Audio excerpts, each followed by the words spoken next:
एक प्रेमिका को है अपने प्रेमी का इंतजार।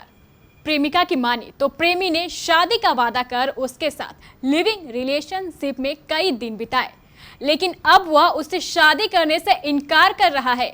लेकिन प्रेमिका भी इस जिद पर अड़ी है कि उसे चाहिए तो सिर्फ उसका प्रेमी, और वो भी पति के रूप में। कटिहार ललियाही के वार्ड नंबर 10 का रहने वाला सोनू की एक बार रॉन्ग नंबर डायल के कारण मुंगेर की एक लड़की प्रीति से मोबाइल पर बात होती है। धीरे धीरे दोनों के बीच बातों का सिलसिला शुरू हो जाता है। अंजाम यह होता है कि दोनों के बीच प्यार पनप जाता है और धीरे धीरे यह प्यार भी परवान चढ़ने लगता है।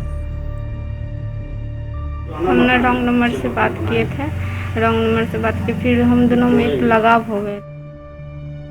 प्रीति पटना के एक निजी अस्पताल में एक कर्मचारी के पद पर काम करती है। इसी बीच सोनू को भी अपने बहनोई के इलाज के लिए पटना जाना पड़ता है। वहां दोनों की मुलाकात होती है।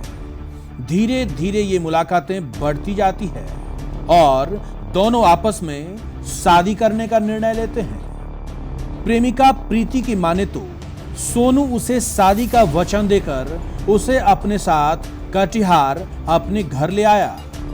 वो बोलेंगे चलो हम दोनों शादी कर लेते हैं। शादी झांसा में वो अपना घर लेके आए। घर लेके आए तो फिर वो एक पति पत्नी का संबंध मतलब होता है ना, वैसे रहे। लगभग 1 महीने तक वो दोनों सोनू के घर में लिविंग रिलेशनशिप में रहते हैं, लेकिन लगभग महीने भर बाद सोनू उससे शादी करने से मना कर देता है। बोले कि जो लॉकडाउन के बाद शादी करेंगे, ये वो बोले कि ऐसा अभी घर में ऐसा स्थिति है जो नहीं कर पाएंगे। जब प्रीति सोनू से शादी की जिद करती है तो उसे आश्वासन के साथ वापस मुंगेर भेज दिया जाता है।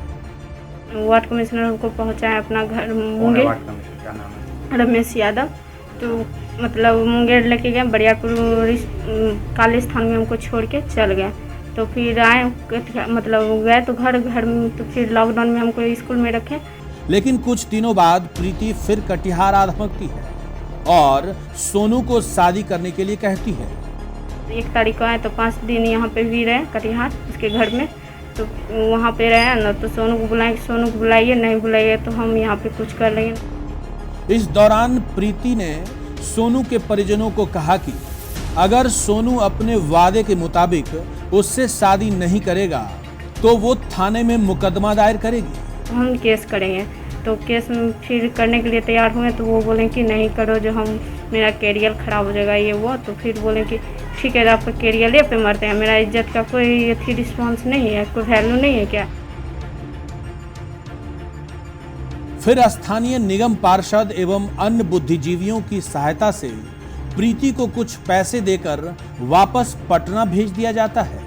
पैसा दे के हमको फिर पटना भेजा दिए। पटना भेजा दिए रमेश यादव। तो वो बोलते हैं कि जो हम ना मतलब फोर्स के साथ हम तुमको सोनू को भेजेंगे। तो हम बोले कि ऐसा थोड़ा होता है कि आप फोर्स के साथ भेजिएगा। 70,000 दिए रमेश यादव और सरवन भैया। बोले कि जो यही पैसा लेके तुम जाओ, खुश रहना ये वो। लेकिन एक बार फिर प्रीति पुनः कटिहार आ जाती है और फिर सोनू से शादी की जिद करने लगती है। फिर हम कटिहार आए कि तो भैया से फिर संपर्क हुए। तो भैया को बोले कि भैया आप मदद कीजिए। तो वो बोले कि ठीक है। पंचायती हुआ तो पंचायती में कोई रिस्पॉन्स नहीं हुआ। तो फिर हम थाना में भी एप्लीकेशन दिए, तो एप्लीकेशन उसका कुछ रिस्पॉन्स ही नहीं हो रहा है। उधर सोनू के बड़े भाई श्रवण कुमार का कहना है कि प्रीति के आरोप बेबुनियाद हैं। वो अपने मन से कटिहार आई थी और लॉकडाउन के दौरान कटिहार में ही फंस गई थी। सोनू से पहचान होने के कारण वो हमारे घर चली आई। हमने तो उसको मुसीबत से बचाने के उद्देश्य से कुछ दिनों के लिए अपने घर में शरण दे दी थी। वो लॉकडाउन में किसी तरह जो है कि आई थी और बोली कि हम फंस गए हैं, तो हमको 2-3 दिन रहने दीजिए, गाड़ी घोड़ा मिलेगा, हम चले जाएंगे। वो मेरा भाई से उसको जो है हॉस्पिटल के दौरान बातचीत हुआ था, परिचय था पटना में। श्रवण कुमार का यह भी कहना है कि दोबारा प्रीति कटिहार आई थी तो स्थानीय बुद्धिजीवियों की एक पंचायत भी बुलाई गई थी। इस पंचायत में जो कागज बना है उससे स्पष्ट होता है कि प्रीति अपनी मर्जी से कटिहार आई थी।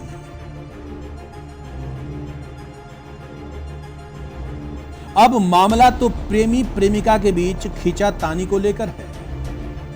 महिला थाना में मामला दर्ज भी हो गया है और महिला थाना ने इस मामले की जांच भी शुरू कर दी है। अब तो महिला थाना अध्यक्ष की जांच के बाद ही यह स्पष्ट हो पाएगा कि आखिर इस प्रेमिका के दावे में कितना दम है। करण एवं गुड्डू के साथ ब्यूरो रिपोर्ट, केबीसी न्यूज।